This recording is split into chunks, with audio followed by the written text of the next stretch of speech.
नाज़रीन, जैसे कि आज कॉल दी गई थी कि आज जो है यहाँ ख़त्म कुरान किया जाएगा और कुरान पाक की तिलावत के लिए जो है 10,000 कारकुनों को कॉल दी गई थी।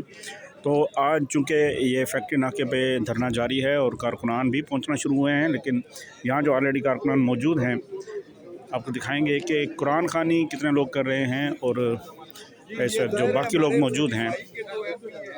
आप देख सकते हैं कि आज ख़त्म कुरान की कॉल थी, लेकिन यहाँ सब लोग जो है तकरीबन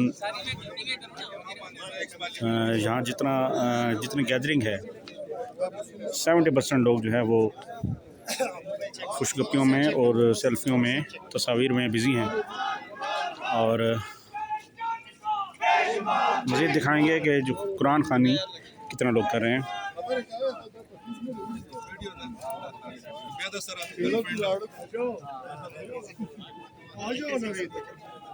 इधर अड्याला का इकट्ठे कर तू है हमारा।